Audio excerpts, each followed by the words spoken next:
Jama Bowie, you ready to go, man? Yes. All right. So first of all, thanks for the opportunity. And the question I have is, how does someone at your level or at any level, how should they study lines? Like, for example, I tried to study some lines in the Tatakawa and the Karokan today, and it's like really hard for me that to differentiate between these different variations. So how do you just repeat lines thousands and thousands of times, or do you just um, have a miracle way or something to memorize them? So just to elaborate, you're struggling with the memorization aspect of openings, yeah? Differentiating between this line and that line, where maybe a bishop was on somewhere and then the other line it isn't, and where the difference is between uh, maybe here I should play the move or here I shouldn't. Yeah, no, that's a great question. It's also something that top players struggle with. I know I'm not the only one who is struggling with it because I've spoken to other players and I know that one of the biggest challenges is you analyze a lot of stuff. Most people analyze on a computer nowadays because we have really powerful hardware and powerful software that allows us to really delve deep into an opening or into a position that we're interested in, and we do great analysis, and then we come to the board and we realize that we don't remember half of it and we don't understand the other half, and that happens to everyone. It's certainly happened to me. So I'm still trying to find my way in terms of how I deal with that, how I um, best memorize positions and how I best understand them. Because that's the other thing. A lot of times, um, let's say we see a computer line, it tells us this is good, and but that could be based on crazy tactics way down the road. Like just because we see a number doesn't mean that this number is easy or that it has any practical impact on a human's game. It could be that you know that the position is +2, but it's just too difficult to figure out for you on the board. So it's not just about having good analysis. It's also about understanding the position, understanding the position that you're looking at intimately. So I think a lot of that comes in over the board work. So even though we have all these great tools to analyze and to understand chess with computers and databases and all that stuff, I still think that over the board work, thinking about a position over the board, is something that you just can't replicate that value in computer work.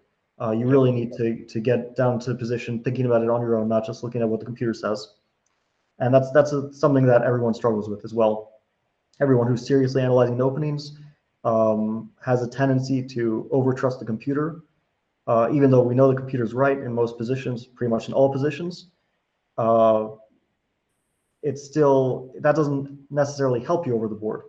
I'll just give one example because this was something I remember very vividly. About 1.5, 2 years ago, I was preparing for a player and I noticed he played a certain opening in that tournament, and the player was Ariantari, and the line. Can we get up a fresh board just so I can Yeah. go through? I got you, baby. Let's do it. Just tell you can you make moves on the blank board, or I need to make you Yeah. there Do you you go. see You the got it. moves I made? Yep. Okay. So he was playing black and he played this in the tournament. And basically, this line is known to not be very good. He played it with black against a strong player, and the game was eventually drawn, but that isn't really relevant towards the opening. His opponent played d4, and they soon reached a position where a strong computer, a strong stockfish that we were running on many cores on a cloud said +4.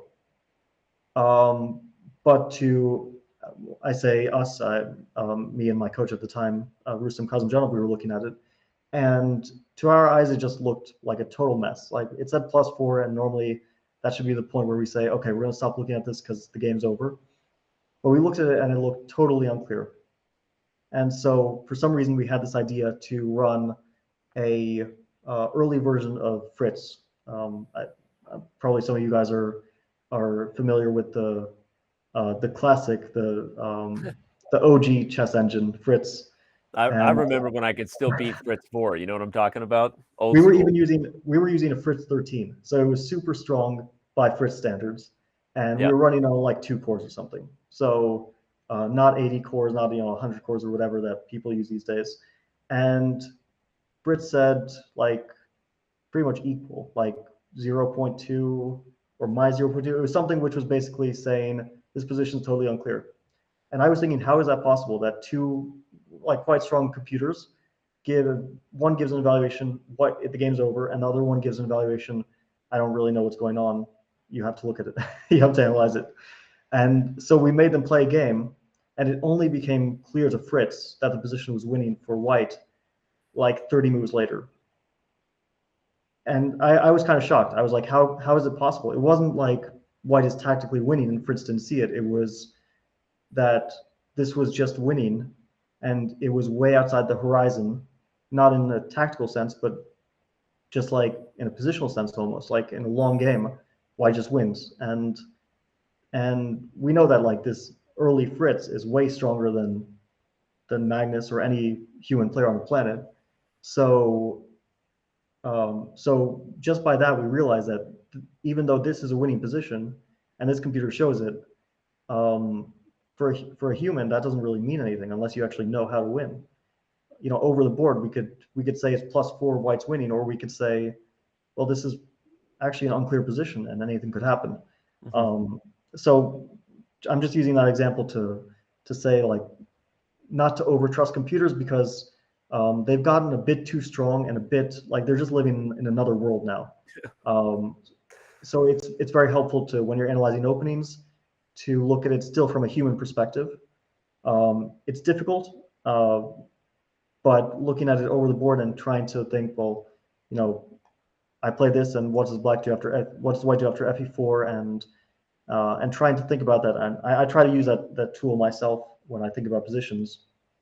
Let's say I'm analyzing a line and I have all these crazy variations, and I just like to, when I'm away from the computer, just think about the position in my head and what moves come to mind from a purely intuitive human perspective.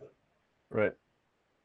I was going to add to that. I mean, that was fascinating, even for this lowly IM, and I to even give a little more context, John Bowie. I would say that there's a difference between memorizing the move and then memorizing the why. And I do think, obviously, when Fabi tells a story about trying to, solve all your Argentari's openings and that level of depth, maybe we're not all doing that. But I do think, and Fabi, maybe you can help me here, but I do think there's a process where a lot of times when people are going over their games in rapid fashion or they're trying to memorize their opening repertoire, you can get a bit robotic. And actually, two bad things can happen there. One, you don't actually understand, as you said in the Caracan, why the bishop should be on f5 versus d7 in advance or g4. Like, are you actually taking the time to process the why? Not just at the current position, but in the middle games that occurred, there's a reason the bishop on f5 is consistently misplaced because of XYZ, right? And I think that committing that to memory is much more powerful for your chess than memorizing that on move 13, the bishop should go to d7 versus f5. That's the first thing I'd say. And the second thing, I'm going to ask you this, Fabi, I'm asking a question for myself, is I've actually found that it can be counterproductive to do too much of that before a tournament because it puts your brain in a space that is maybe not the most powerful for critical thinking, which is basically you're analyzing a position to the point that you're willing to play it. It doesn't mean you're actually ready to play it, right? And if you do too much openings where all you're doing is memorizing where the piece goes and not why the piece goes there, it can be doing harmful things for your game, John Maboe, in addition to the fact that you're not actually remembering your lines as effectively as you'd like to. So, Bobby, I know I just added more to that question, but I think this is a really important question. A lot of people struggle with this. So, more context, please, can you, based on some of the things I said? Yeah, no, I think that we have to be careful not to also harm our chess with all the technology because it's very easy to get into that purely analytical space where you're doing good analysis and you create a file and it's very presentable and everything is correct and all that, but that doesn't help you at the board when you get there because that's when you have to think on your own.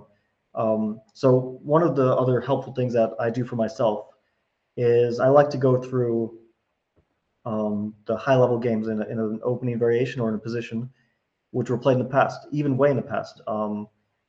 And you can look at them with a computer. You can look at them on your own and try to think about them. But those games are the most valuable because they show how people were thinking about the position. They show the pitfalls that people go into, the typical mistakes, let's say the directions where a human might look to first. And I think top players use that a lot, which is they have an idea, and very often you have an idea which is dangerous, but it's not, objectively leading to an advantage. And then you want to test it against another person because you want to see what their intuition, what their first instinct is. And you can't get that when you analyze it because, your feeling of the position is colored by the knowledge that the computer gave you, right? That this position is a bit better for white. This is winning for black. So very often that task of what's the human instinct here is given to another player. So you play a training game against someone in this position. You say, this is my idea, and now it's on you to figure out what to do over the board, and that gives you a feeling for how a human approaches a position. So there, although I mean, I'll be the first to say, like, this technology is incredibly helpful, and it's led to the development of players becoming stronger, younger, and the next generation and the generation after that will be stronger than the previous. That's, I think, undoubtedly true. And most of it is due to our knowledge and the technology we have that allows us to learn so much so quickly. But you have to use it wisely. You have to make sure that you're still thinking about the position and you're not letting the computer do the thinking for you. So you use it as a tool rather than it's just taking control of everything and you're just there to to press buttons and to create neat files. That's a problem I think anyone who seriously analyzes openings will fall into that, including players at the very top. And I know that Magnus tries to avoid that as best he can by trying to avoid the computer as much as he can. Of course, you can't avoid it completely. It's super helpful and important to use, but trying to make sure that it doesn't stifle his play. It doesn't get in the way of his his understanding of the position. Good stuff. Yeah, we used to say, like, don't just press spacebar, right? Spacebar, next best move or whatever. And with great power comes great responsibility. Don't overuse the computers. I will double down on what Fabi said too, jump a bit, and then we're moving on from this. Training games, so important, right? Just set up the training position from move 13, move 15, move 20. Going to be much more effective probably to your understanding of the position. A lot of people spend too much time doing other things. I think training games are a really powerful way to get better in this way. So, all right, let's move on.